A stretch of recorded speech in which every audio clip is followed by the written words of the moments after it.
maging ligtas, maging panatag Pilipinas. Maging panatag Pilipinas. Maging panatag Pilipinas. Bawat segundo mahalaga at ligtas ang bayan kung handa ang mamamayan. Ako po si Dominic Albelor at ito ang Civil Defense in Action. Narito na ang maaksyong balita ngayong araw sa Civil Defense in Action.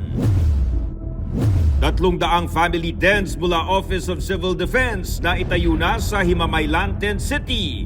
Kuryente at mga pose ng ilaw inaayos na rin. Senior Scouts at sundalo tumulong na rin sa pagtatayo ng mga tent para sa mga bakwit na apektado ng pag-alboroto ng Bulkang Kanlaon. Contingency plan binuo ng Philippine Army sakaling pumutok ang Bulkang Kanlaon sa kasagsagan ng May 12 midterm elections. Philippine Army sa Calabarzon itinutulak ang pagsama ng mga nagtapos sa National Service Training Program sa pagtulong sa local disaster preparedness at response efforts. At Israeli Ambassador to the Philippines, Ilan Floss, nag-courtesy call kay OCD Administrator Undersecretary Ariel Nepomuceno. Magandang araw Luzon, Visayas, Mindanao. Bayan, nasa 300 family tents na ang naitayo sa Himamaylan City, Negros Occidental na masisilungan ng mga bakwit ng Bulkang Kanlaon mula sa mga katabing bayan. Ang mga tent ay bahagi ng higit 1,000 family tents na ipinamahagi ng Office of Civil Defense para sa Negros Occidental. Ang Civil Defense in Action sa report na ito. Nananatili pa rin ang banta ng mapaminsalang pagsabog ng Bulkang Kanlaon, lalo't nagbabala na ang PHIVOLCS na patuloy sa pag-akyat ang bagma at ito ay halos 5 kilometro na lang ang layo mula sa bunganga ng bulkan. Kasunod ng pagputok ng Bulkang Kanlaon noong December 9 ng nakaraang taon, inatasan ng mga bayan at lungsod sa palibot ng bulkan na palikasin ang mga residenteng nasa loob ng 6-kilometer extended danger zone mula sa tuktok ng bulkan. Libo-libong pamilya ang nakasilong ngayon sa iba't ibang evacuation center sa Bago City, La Carlota City at La Castellana. Bilang paghahanda sa mga mawawalan ng tirahan sakaling mangyari ang malakas sa pagsabog ng bulkan, agad nagplano ang iba't ibang ahensya ng pamahalaan sa pangunguna ng Office of Civil Defense at Regional Task Force Kanlaon para sa pagtatayo ng mga tent city sa Negros Occidental. Sa tulong ng USAID Philippines at World Food Program, nakarating sa lalawigan ng 1,350 family tents mula sa Office of Civil Defense. Sa pangunguna ni Office of Civil Defense Negros Island Director at Regional Task Force Kanlaon Vice Chair Donato Serbeno III, isinagawa ang masusing site development planning sa Tree Park, Sito Bingig, Barangay 3, Poblacion, Himamaylan City. Hanggang sa isa-isa nang itinayo ang mga family tent.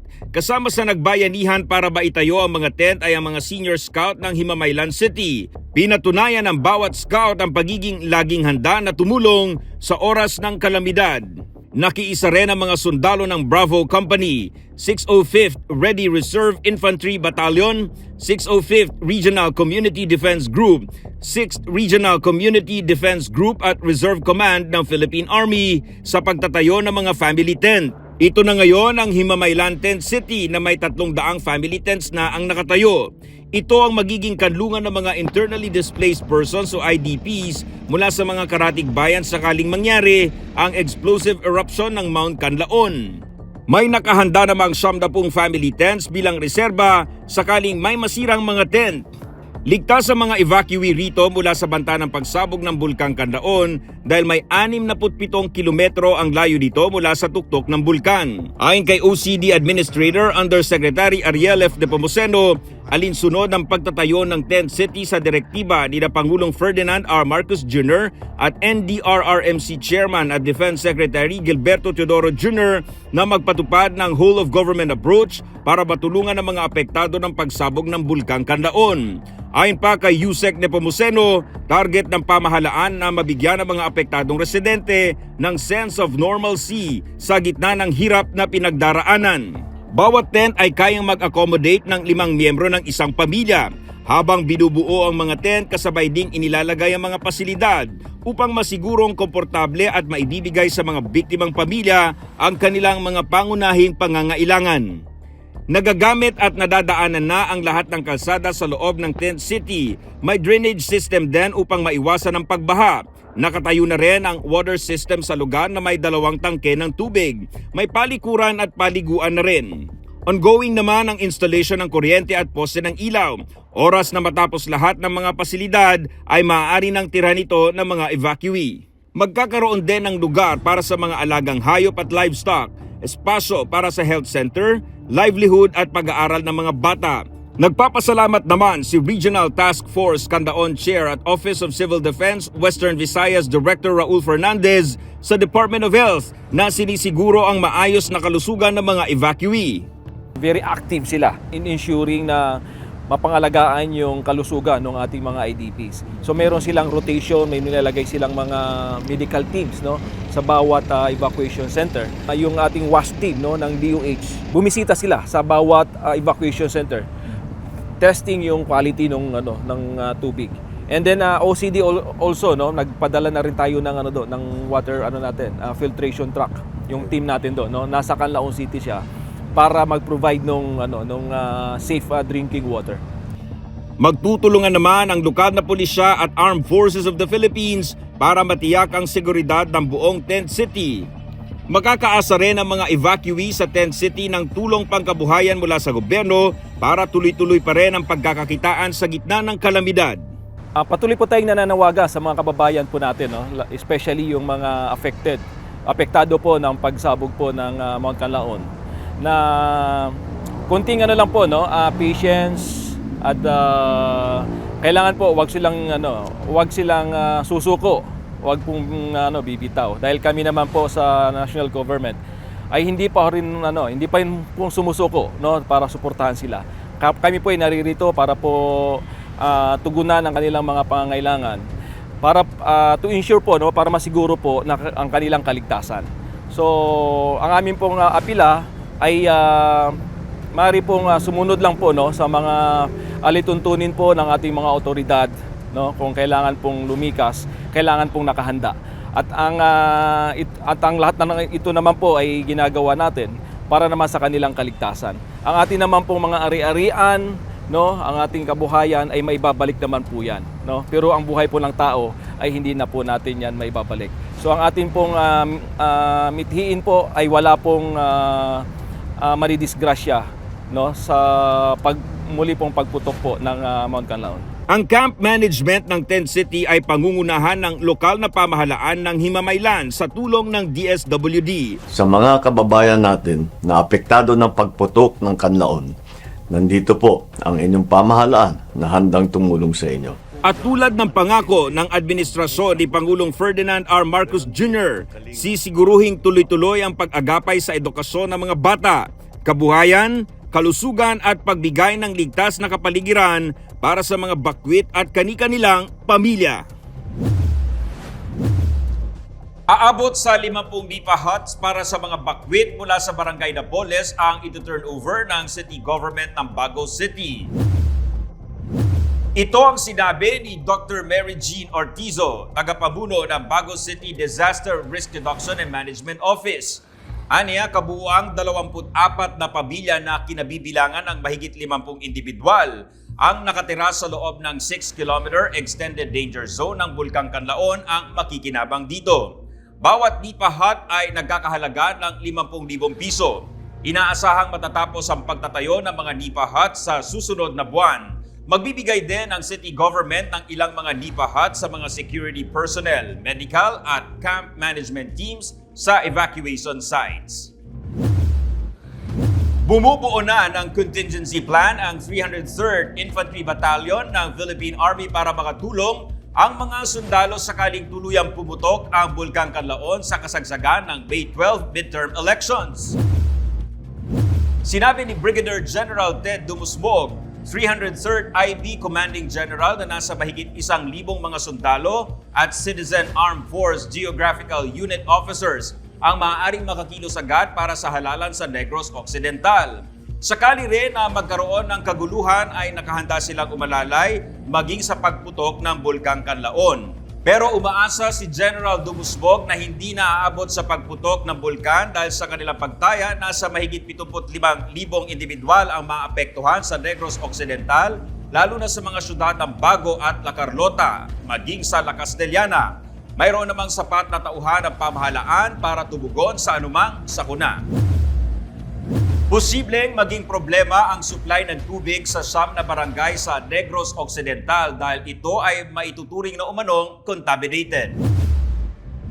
Matatagpuan ang siyam na barangay sa Bago City, Negros Occidental. Ayon kay Dr. Mary Jean Ortizo, head ng Bago City Disaster Risk Reduction and Management Office, ito ay dahil sa mga abon na ibinuga ng Bulkang Kanlaon. Pinangalanan naman niya ang mga ito na Barangay Mailum, Ilihan, Dulaw, Maaw, Binubuhan, Abuanan, Antipuluan, Tabunan at Bakong.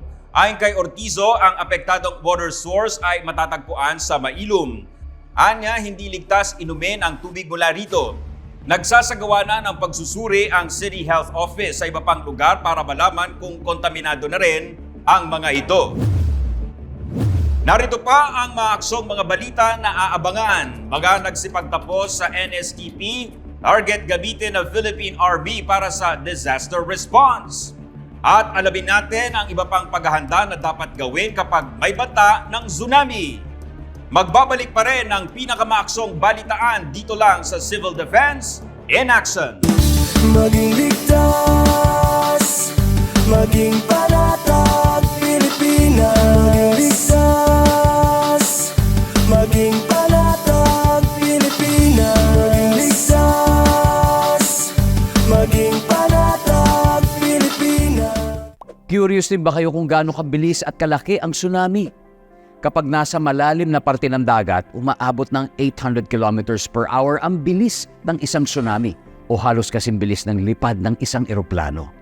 Pagdating nito sa dalampasigan, nasa 40 hanggang 80 kilometers per hour naman ang bilis nito. Parang takbo ng kotse sa kalsada. Kung taas naman ng alon ang pag-uusapan, aabot ng lampas 10 metro ang taas nito o kasing taas ng 3 palapag na bahay. Imagine that. Kaya, we should take it seriously kapag may tsunami warning sa ating lugar. O, ayun, alam mo na ha? #panatag ang may alam. Magandang araw, si Dingdong Dantes po ito. Basta sinabing Pilipinas, isa sa una nating naiisip ay ang magagandang beach sa ating bansa. Andyan ang Boracay, El Nido, Panglao, nako, nakakamiss tuloy ang dagat.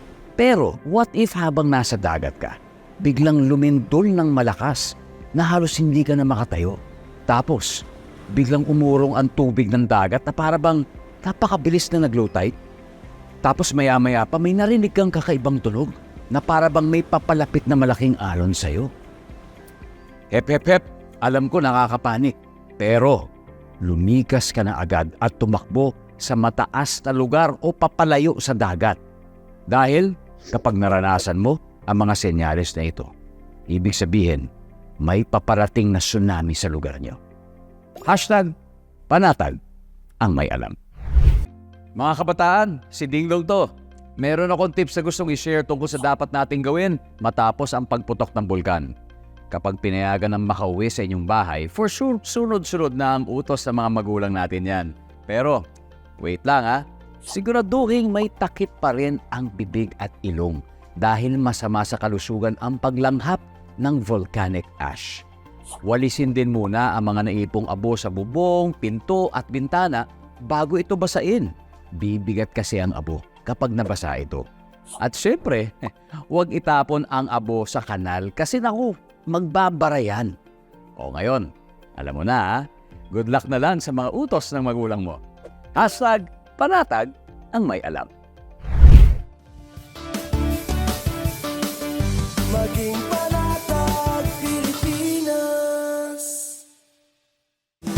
Maging ligtas, maging panatag, Pilipinas. Ligtas, maging panatag, Pilipinas. Ligtas, maging panatag, Pilipinas. Ligtas. Itinutulak ng Philippine Army sa Calabarzon ang pagsama sa mga nagsipagtapos sa National Service Training Program na tumulong pagdating sa local disaster preparedness and response efforts.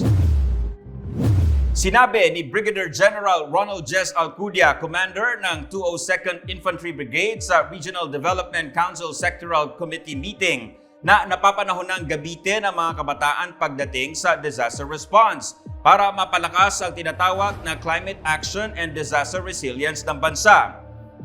Partikular na tinukoy nito ang National Service Reserve Corps na kinabibilangan ng mga nagsipagtapos sa Community Welfare Training Service at ng Literacy Training Service sa ilalim ng NSTP na ipinatutupad sa kolehiyo. Ang basihan anya nito ay ang Republic Act 9163 na siyang bubuo ng NSTP. Ang karaniwang magiging papel nito ay tagatulong o support group sa mga sundalo. Samantala, nagsagawa ng courtesy visit si Israeli Ambassador to the Philippines, Ilan Flos, kay Office of Civil Defense Administrator Undersecretary Ariel F. Nepomuceno. Naging sentro ng pulong ang pagpapaunlad pa sa disaster preparedness and response strategies ng bansa sa pamamagitan ng kolaborasyon at pagbabahagi ng expertise ng Israel sa disaster management at kahandaan ng bansang Israel na tumulong sa Pilipinas sa panahon ng mga kalamidad. Bukod sa capacity building, napag-usapan din ang posibleng maitulong ng bansang Israel sa food and water purification technology, pagtatayo ng mga smart city at pagtugon sa chemical, biological, radiological, and nuclear threats.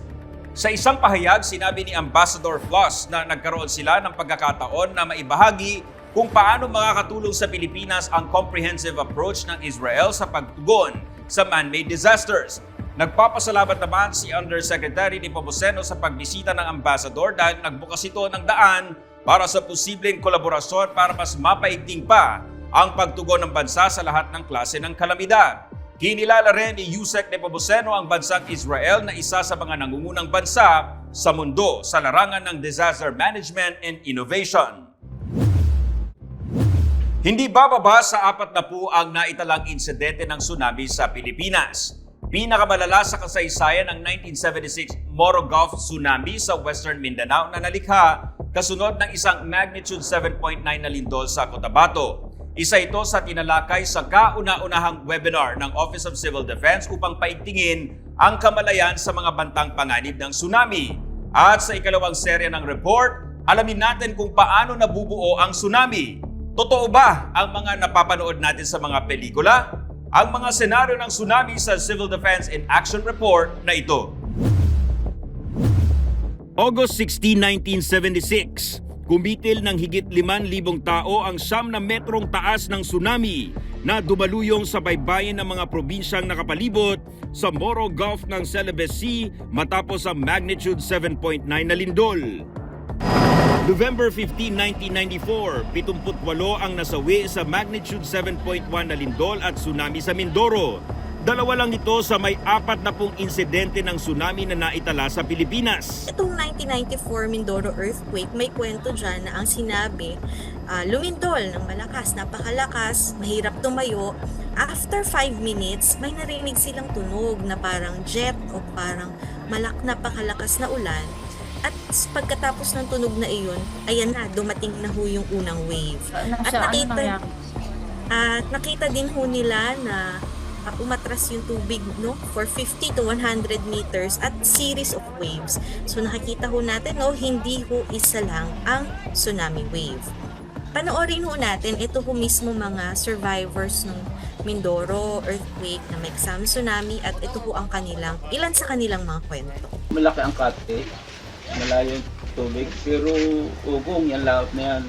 Ay, yung ugong na yan, sabi ko, ako'y tatakbo. Ako'y tatakbo ko pa rito. Ako'y lumabas kayo kahit may tubig, alon. Yan, hindi nagtakbo na kami. Ito ko yung dus malaom, itim na itim yung dagat. Anong yun, makita ko yung itim na yun, sabi ko doon sa mga batay, tindig kayo, baba, baba. Sunod-sunod kami, pababa.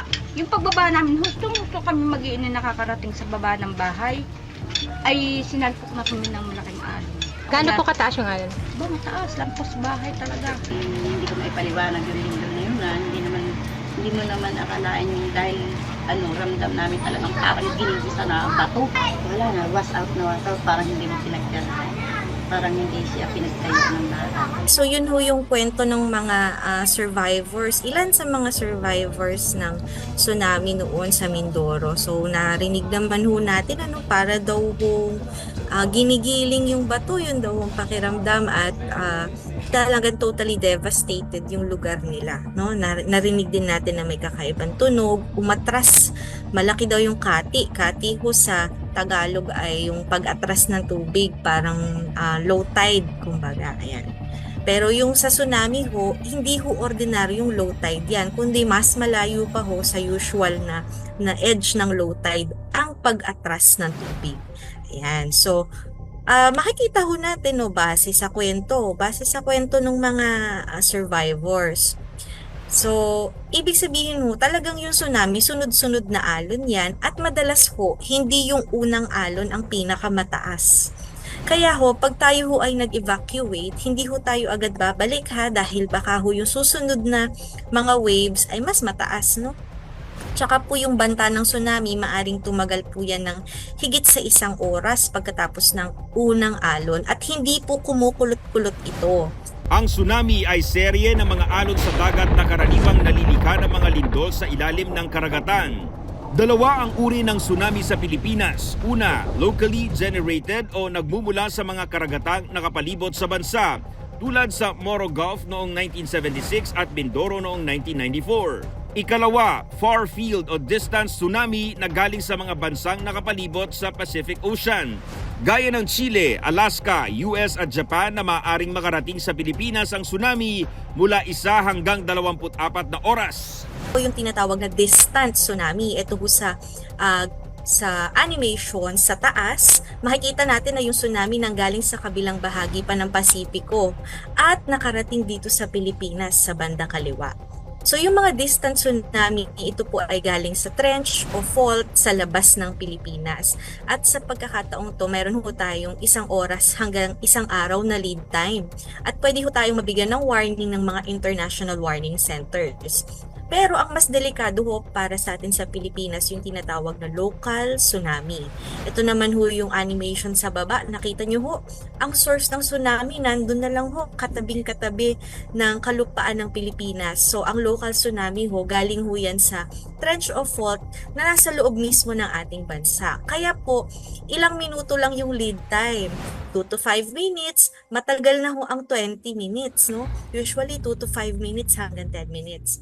Ang warning ho nito, hindi ho pwedeng iintayin natin ang warning galing sa PHIVOLCS, galing sa OCD, galing sa LGU, kundi pag nakita ho o naobserbahan natin yung mga natural na senyales ng isang local na tsunami, ay kaagad ho tayong lilikas.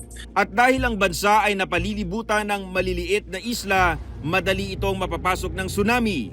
Makikita nyo ho dito sa upper left na kaya hong bumalot o lumibot ng isang tsunami sa maliliit na isla. Marami ho tayong isla, hindi ho ba? More than 7,000. Pero kung maliit na isla lang ho ang nakaharang sa atin, ay kayang-kaya hong libutin yan ng tsunami. Kaya kung mapapansin nyo ho, yung tubig ay umaabot doon sa baybayin, sa may bay. Hindi ho siya kayang harangan ng maliliit na isla. Kaya yung mga coastal areas ho, kahit hindi siya directly nakaharap sa mga tsunami sources, maaari pa rin pong pasukin ng tsunami ang mga lugar na ito. Bukod po dyan, siguro ho ito isa sa mga hindi masyadong aware ang mga tao, ang tsunami, kung ang ilog o batis ho ay naka-open sa dagat, pwede hong pumasok o sumiksik doon yung tsunami. So example ho, no, ito sa Mindoro ito nangyari, mayroong isang barge, power barge, sa bukana o sa mouth ng river. Nung dumating ho yung tsunami, dahil nga ang tubig ay papasok sa ilog at batis, natangay ho niya yung barge. So pinapakita rin dito na malakas ho yung energy o enerhiya ng isang tsunami na kaya niyang tangayin ang isang barge mula sa bunganga ng ilog, inwards pa ho, no, papasok pa po.